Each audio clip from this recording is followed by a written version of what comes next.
You're listening to Booze and Bourbon.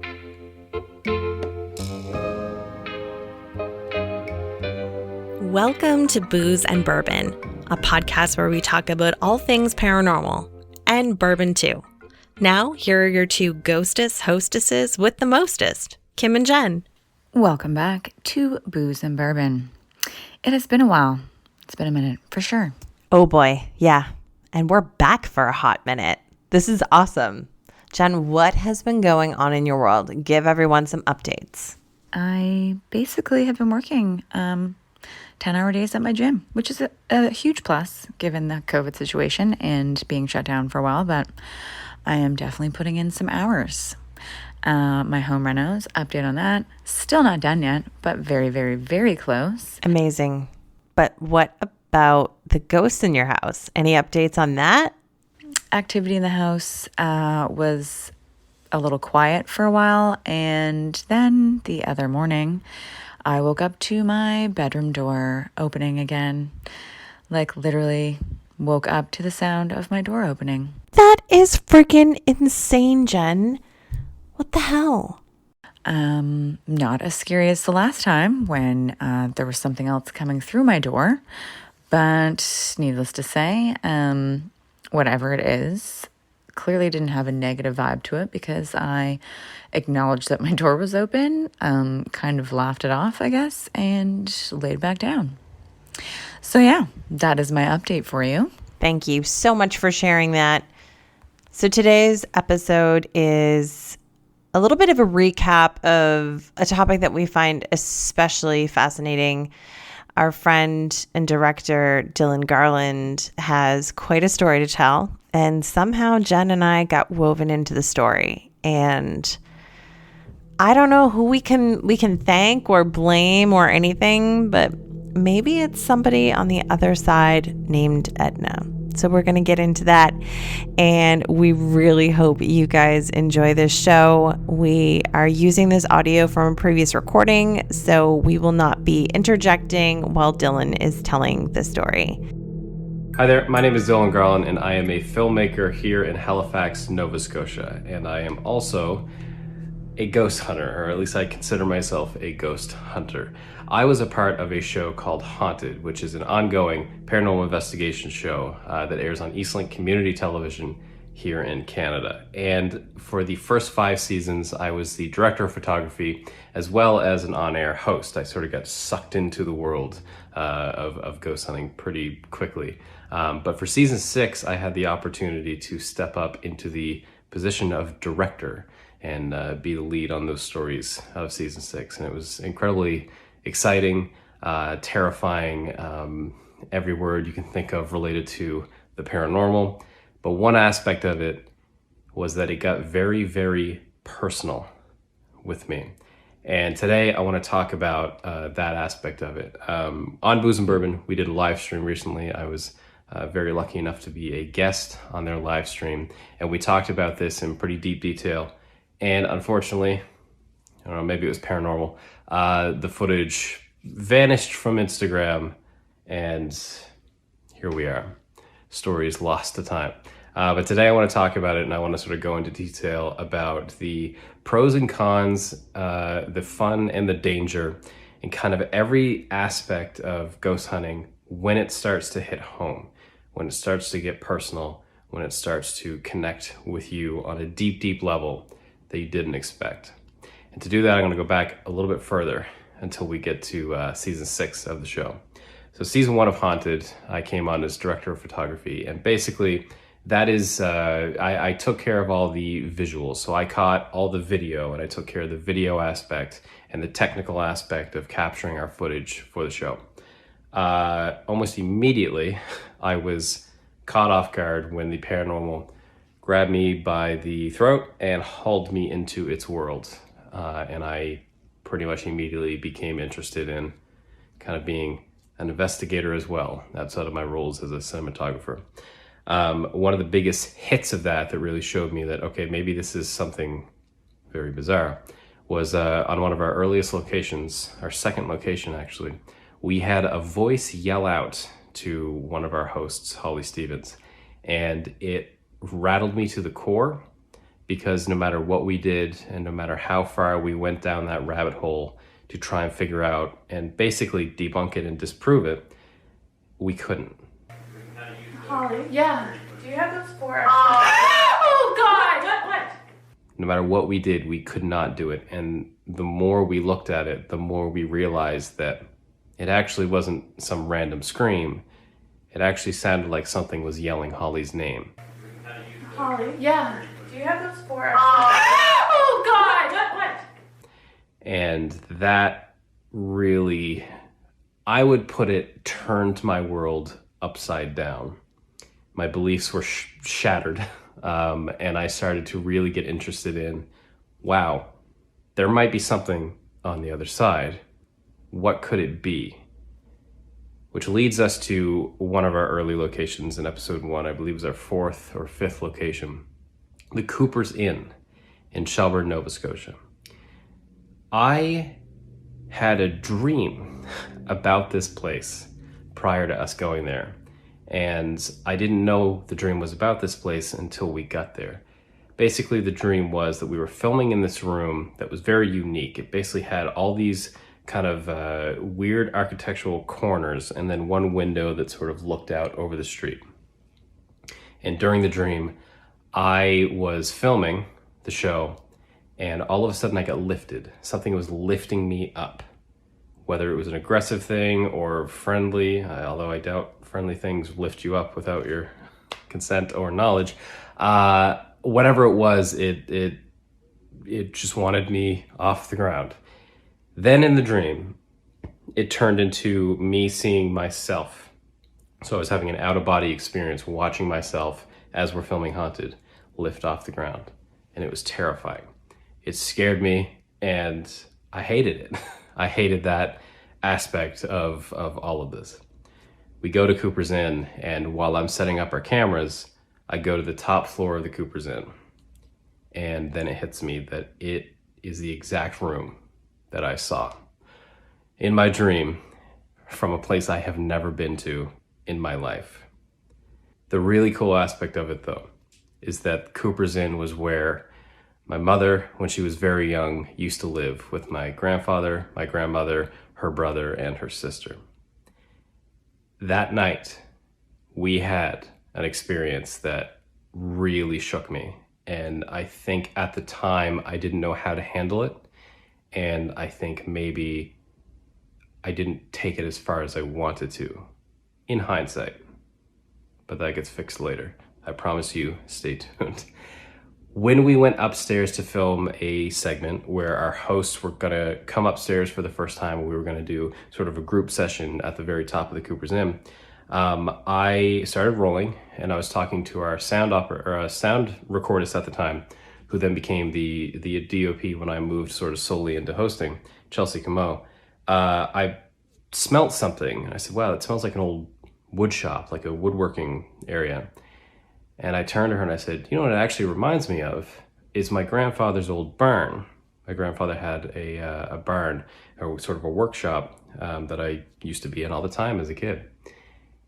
And as I put my finger onto my shoulder mount, which is the rig that holds the camera, and to a very specific place that I had labeled it with this exact grandfather's name, as my finger touched his name, our device, the REM pod, which is a device that reads EMF, electromagnetic fields in the area. And if there's ever a shift, or in theory, if something gets really close to it, it will go berserk, blink, make a bunch of noise. It went nuts, absolutely crazy behind us. We moved back there and I started asking questions that only I would know. None of the crew would know, none of the cast would know. Only I would know and my grandfather would know. And it was answering in specific detail, to the point where when I asked it to stop making noise on cue, it stopped. So my grandfather, the one I'm mentioning, Cecil Garland, he passed away in 2006, I believe. And it's one of those things where he passed away suddenly. He had a heart attack. And with that comes a lot of what ifs, scenarios where you sort of want to say, hey, I wonder what he would think of this, or man, I wish I would have had maybe some time to talk to him and have those last moments. You know, a sudden death is never easy. And I know so many people have dealt with that. It's never easy. You never get to say what you wish you could have said. And I think deep down, there's a lot of regret, you know, even as we move on and come to terms with our grief, there's a lot of regret to what we wish we could have said. And that's the case with this. So in Cooper's Inn, I genuinely did believe that I think maybe I'm connecting with my past grandfather, but I didn't take it quite far enough. I got nervous, I got scared, I asked a couple of questions, and then I sort of backed off because I didn't quite know how to handle this. We had experiences up to that point that were related to, at least what we theorize, was related to the locations, was related to the stories of the locations and the ghosts that we believe are at these locations. None of them got personal up until this point. As you can probably imagine, since I have my own very personal paranormal journey, I mean, when my grandmother passed and I had the dreams and the experience that I had really made me inquisitive about what happens to us after we pass and if there is any evidence of a soul continuing on.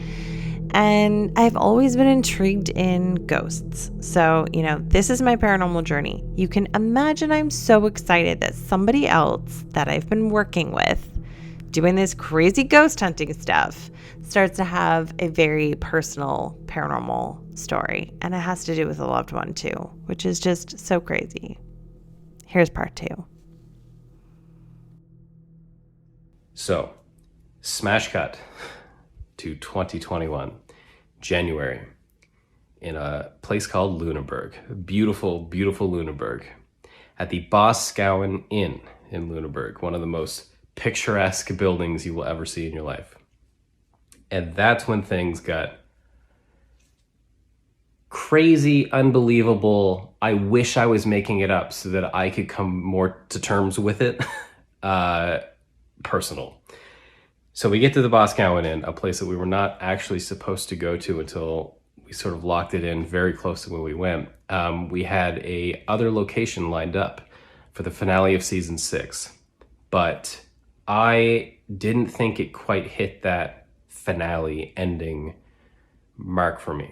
I wanted something cinematic. I wanted something like, wow, look at that place. It looks haunted. Like it looks like what you would see in a haunted or a ghost movie or a paranormal movie or something like that. Would be like, oh, that's the big place that's haunted. I wanted something like that. So into the Boscawen Inn, and it was perfect. Visually, it looked stunning and it looked ripped straight out of a horror film, which is exactly what I wanted. And that is all the information I knew about this place. I didn't know anything else. So what's about to happen and what I'm about to explain is why it was so absolutely crazy. I wish we were making it up. We get there, we start our investigation. The process of what we do when we start investigating is that we set up all of our cameras, which are all infrared cameras, and infrared being that it can see in the night. So if it's completely pitch black, you'll be able to see. These cameras will be able to pick us up. You see it in a lot of ghost shows. So we set all those up, we get ready to go. We're about to go upstairs, and what we do before that is we turn off all the lights so that it's completely dark, and then we start our investigation. I, myself, am a complete coward, and I can't do it on my own. I can't go alone and shut off all these lights, and this place was big, so it was even more scary. So I brought Kim with me. Kim followed me up to the very top, 3rd floor of the Boscawen Inn, and we turned off all the lights, and when we were out there, I said, like, man, I don't know what it is, but it feels like I just get drop kicked in the chest. Didn't think anything of it. We sort of move on. As we start our investigation, Kim shares a story that she had a dream about a blue light with a black shadowy figure illuminated by the blue light. It was interesting. It was cool. It was creepy. It was a dream she had prior to us getting there. You may have heard that structure before. We get to investigating. We head up to the top floor of the Boscawen Inn, which is where the ghost of somebody has been reported. to a very scary degree, to the point of somebody stayed there and she thought her friend who she was staying with got out of bed, standing at the window, looked outside, and then got into bed with her, didn't think anything of it. Turns out the friend did not do that, and it was something else, which, that alone, no thank you. So we go up there and we start having pretty crazy experiences. When they are filming, because for season 6 I was directing, I try and stay out of the way, because as a director, I just want to see what they're doing. I want to sort of direct the story as much as I can by basically following what they find. But I try and stay out of the way. So I'll stay in whatever the closest hallway is, and I'll watch the monitor, which is showing me all of the infrared cameras I mentioned before. So I get to see everything that's going on and I get to hear everything that's happening. Except this time I couldn't, because something came over me that just overwhelmed me with fear that I refused to stay in that hallway. And what was the kicker was when I looked up, there was an exit sign right above me that was moving like this. And that was the last straw. So after that, I back away from the monitor. I go into the room with them. I apologize, saying, sorry, ignore me. I just can't be out in that hallway. So something pushed me in there. We continue on with our investigation. Kim asks, in hindsight, which is one of the creepiest things now that I got the full story, she is saying that one of the resident ghosts, we believe, is Edna, who owned the location years and years and years ago. Kim says the sentence out loud, maybe you remind her of somebody. Great, was my exact response. As we continue on, the REM pod starts acting up. It's giving a blue light that's flickering, but it won't stay solid. No matter what we ask, no matter what we do, the blue light will not stay solid, and we don't know why. Finally, I don't know why, but something inside me said, go walk over to that REM pod. And I did. I walked over, I stood behind it, and it went blue. Solid blue, which then reminded Kim of the dream she had prior, with a figure being illuminated by blue. And that's when an avalanche of information began, none of which I knew about until I found out after the events of this. During all this, I was getting a weird deja vu where I sort of felt like, I don't know this place. I've never been to the Boscawen Inn before. Kind of. You'll see what I mean in a second. Never been to the Boscawen Inn before. I don't know the structure except for what I've known in the one day that we've been here and learning about it. But I have this weird deja vu of not of the place, but of something inside of it, and I can't explain it. So after the blue light illuminates me, I text my mother and my grandmother. Now we shoot late into the night, so I knew that my grandmother might not answer me, but my mom might. And I asked them very specifically if they had ever been to the Boscawen Inn. I didn't ask anything about who they were with. I didn't ask if a certain person brought them there. I simply asked, have you ever been to the Boscawen Inn? Mom replied immediately, and she said, probably, because her father, my grandfather, Cecil, who also stayed at Cooper's Inn, or lived at Cooper's Inn, used to fish out of Lunenburg. Interesting.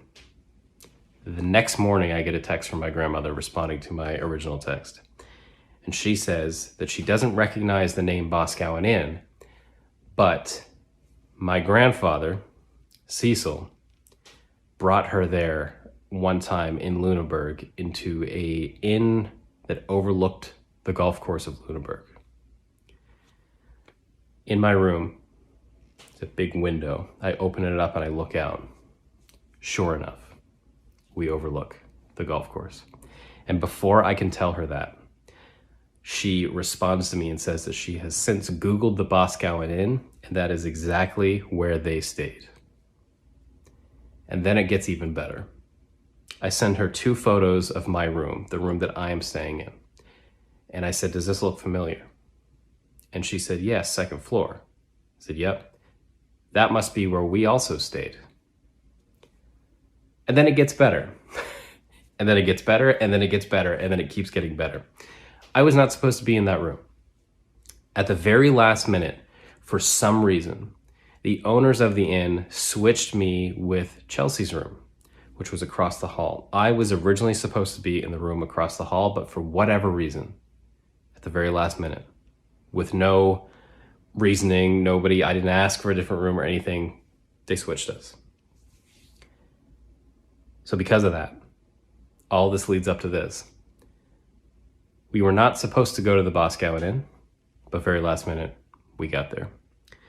Without my knowledge, I was then put inside of a room that my grandfather, who has passed away, and my grandmother stayed at while she was pregnant with my mother.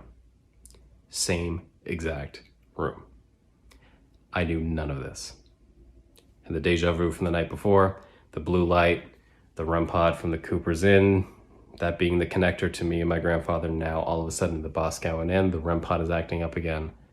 It was incredibly overwhelming in the most amazing way because I felt like I didn't take it far enough in Cooper's Inn. And now I felt maybe this is the second chance. Maybe this is the chance I needed. So the next day, we ask questions. We say, Kim says with the Ovulus device, which is a device that will use the environment, and the theory being that if there is something paranormal there that has the ability to speak, it can use that device to pick a word and put it out there. She asks, is there anybody that you have a message for to the space while we're in that room that my grandfather stayed at? And the first words that come out are him, space, mama. Then I knew something was happening. Something was going on, that this is, especially in hindsight, a connection to my grandfather who has passed away.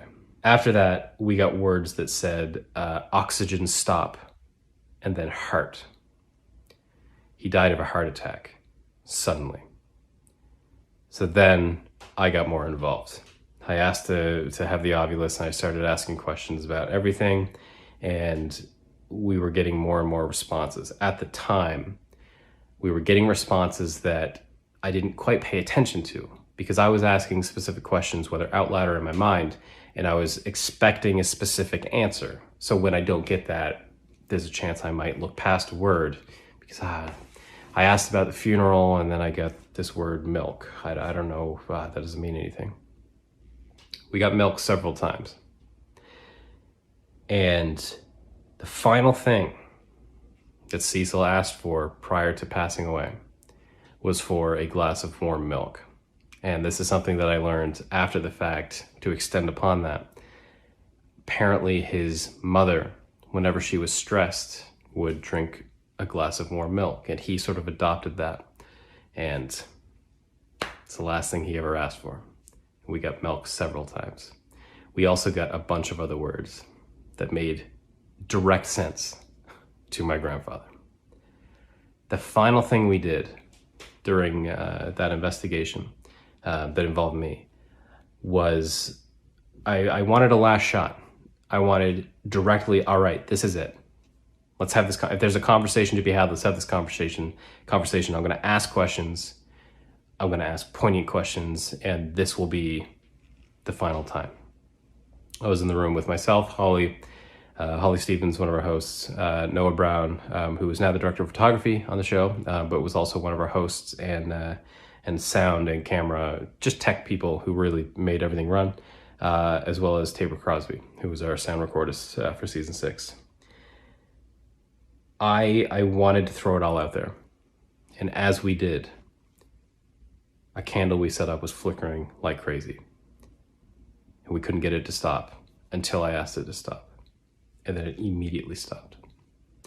The final question I asked was, should I trust in what I believe you may be helping me with? And should I trust my instincts and my gut with what's about to happen? A personal question. One that I really haven't explained to anybody, but deep inside I knew that whatever the answer was, It's something that at the time of my life, that was a big question. And we didn't quite get an answer for that. But what we did get was when I said, all right, say anything you want, it said jump. And at the time we thought, that might be a violent, aggressive jump.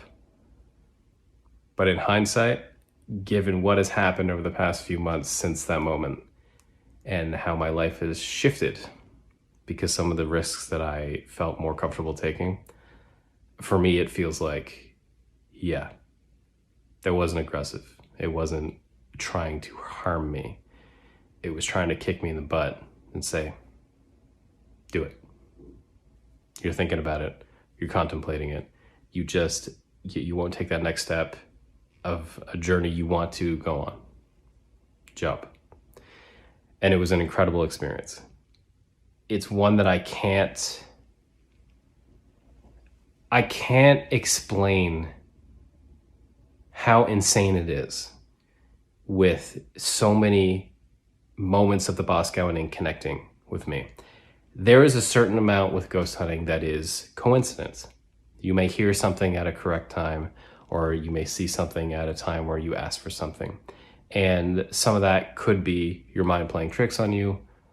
Some of that could be just really, really crazy timing on something that might not be paranormal. But my experience with the show Haunted has proven that more times than not, that isn't the case. And usually a string of other events follow that first weird coincidence, whether you realize it at the time or later on. With the personal, and this being so close to me, the fact that there were 7 to 15 different connections to me is just mind-blowing. And it was one of the coolest experiences I've ever had as a paranormal investigator, to be able to do what every single person who believes in ghosts probably wants to do. The benchmark, the Oscar of ghost hunting, connecting with a loved one and being able to say goodbye. That, I can't put it into words. It was the most incredible experience. And I genuinely believe that it all had to do with the people that were there and the timing of the moment. Because at the time, I didn't realize that that was going to be my last night on the show, Haunted. But it was. And it was a goodbye in a way that I didn't realize until much later. Not having Kim or Jen or Stevie or Holly or Chelsea or Tabor or Noah or Colin, our crew, not having those people in that moment at that time, I don't think it would have happened the same way. But because we had that group, but because we had Kim's incredible ability to connect to the other side, Jen's incredible ability to ground us in an amazing way, the rest of the team's just support and willingness to see what will happen, I think caused that to happen. And another aspect too is I believe that we were helped by the ghost of the Boscawen Inn, Edna, who I theorized, and we all, I think, came to a conclusion with this, is that Edna is a curator of spirits in the Boscawen Inn.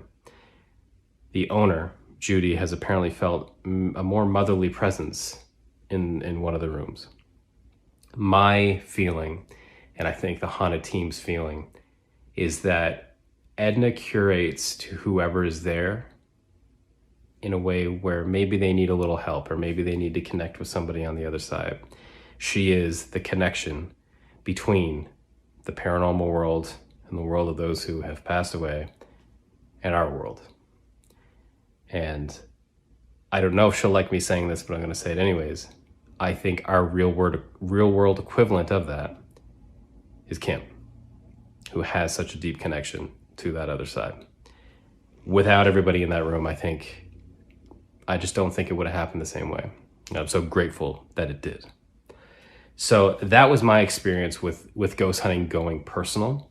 And to end this off as well, I sort of want to talk about the more the general side of ghost hunting when it comes to personal experiences. Because as I said, this is sort of the holy grail of ghost hunting, is connecting with a loved one and being able to either say goodbye or get advice or whatever it is. It is what a lot of people strive to do when they believe in ghosts and when they hunt ghosts. With that comes some dangers. It's what I believe. In theory, it comes with some dangers. I think that when you are trying to connect with something that is personal, you may be willing to look past some red flags because there was one instance where it does match, say, your past loved one or a friend or somebody. And that can get scary and dangerous, and I think it can go too far. One instance for me about this was we were in Barrington Passage and we were investigating the Barrington Military Museum, which was actually really close to where my grandmother lived. And she had passed away in around 2005, 2006 as well. I thought, and this had come after Cooper's Inn, just for reference, I thought that night that maybe I was also connecting with my grandmother because I was sort of riding this unique high of connecting with my grandfather in Cooper's Inn. I'm like, well, maybe this can happen again. Let's go down that rabbit hole. Unfortunately, that didn't work out. That didn't quite happen in a way where I can say that it was not a bad entity taking advantage of the goodwill that maybe I was throwing out there to hopefully innocently connect with a past loved one. That one felt bad. It felt evil. It felt like there was something that was trying to either play with us in just a trickster-like fashion or do some harm and attach to us. It can get scary and overwhelming because you hope that you connect with something and you put yourself out there and you open yourself up so more to something that you know could be a past loved one or something like that, opposed to, say, the spirit of a young girl in an inn that you've never met and you only know her history because of what's available online or what you've heard. When it's somebody that's personal to you and a close family connection to you or a friend, that's when you let your guard down more, and that's when I feel like things can go wrong quickly because your guard is down and something could take advantage of them. It's a very thin gray line when it comes to how far do I put my foot in and when do I know to haul my foot out. I think I got lucky with my grandfather Cecil, and I do believe to this day that I connected with my grandfather in some way. Maybe, Jen, before we close off here, you could talk a little bit about the weird things that happened to you with the Boscawen, because I do believe that whether it's this Edna or if it's just a higher power or whatever it is, somehow I feel like someone wanted to welcome you back to the Boscawen Inn. It was a very different and weird experience for me, given that I've never had this happen before. Being awake and driving down there, I had I guess we'll call it a daydream or just like a visualization of things happening that hadn't happened yet. And it was me going on a little tour of all of the rooms in the Boscawen, or all the rooms we were staying in, that I obviously hadn't actually seen yet because I was on my way there. But the creepier part was I could also see this older woman, her hair, her dress, and I'm standing either behind her or off to the side of her and watching her watch all of my castmates sleep, which, definitely creepy. And then once we were actually there and I had explained the story, I had walked everyone through more or less what I had visualized and told them exactly how I saw them sleeping, which then turned out to be pretty accurate. So that made it much creepier. The experience there was definitely one to remember, and also because maybe me just being focused on getting down there and whatnot, I wasn't paying attention to the fact that the name should have stuck out to me. Rudolph. That is the last name of many of my dad's relatives. He is related to Rudolph's, so I actually had a family connection to this place. After digging and talking to my mom a bit and going through our family tree, we realized that, in fact, very far back, our Rudolph relatives would have also been related through, I think it would have been like a brother to Mr. Rudolph himself. But yeah, that just made it a little extra creepy and something that I probably should have clued into, but I didn't. And maybe that's why I got the visualization. I'm not sure.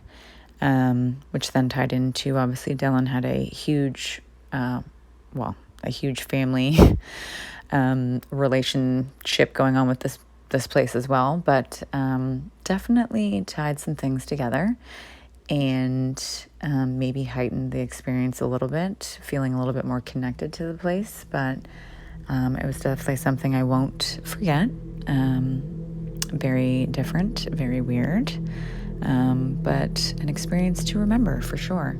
What the definition of ghost is, what the definition of paranormal, what that represents, whether it was a direct communication or if it was something that I was just feeling the lasting effects of something, I don't know. But I can say in my heart of hearts and in my mind, I believe that I connected with my grandfather that night at the Boscawen Inn. And it was an amazing experience. But again, it can get dicey, scary, and potentially dangerous. So if you're ever in a situation where you may feel like you're connecting with a loved one, be cautious, be careful, and make sure that you always have at least a little guard up, because you never know what's lurking in the shadows, waiting to take advantage of somebody simply trying to connect with a loved one.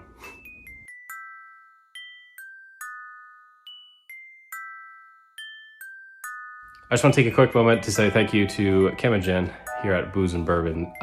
Thank you for allowing me to be a part of the conversation on your live stream a little while ago when we talked about this aspect, but also for allowing me to send in this video and be a part of the discussion. And quite frankly, just for sharing your experiences with me and allowing me to be part of your paranormal journey, because you guys opened up my mind to so many things I didn't know about in the paranormal space. And it has been one of the most exciting roller coaster rides I've ever been a part of. So thank you for that. I hope everybody who's watching is following or will follow the Booze and Bourbon journey and learn more about the paranormal, ghosts, and everything in between as Kim and Jen guide us through the foggy darkness that is the other side. Thank you everybody for watching, and we'll see you next time. Maybe, it's a horrible ending. I don't know how to end videos. So anyways, what's that behind you? Should probably keep a nightlight on. There we go. See you later, everybody. To find out more information on our friend Dillon Garland, please visit dillongarland.com. You can also find him on Instagram, and that's DILLONGARLAND. And of course, you can follow Jen and I on our fun paranormal journey at Booze and Bourbon. That's BOOSAND Bourbon. We won't be gone so long next time, I promise. As soon as we have a little bit of time, we'll get you some brand new content too. Thank you.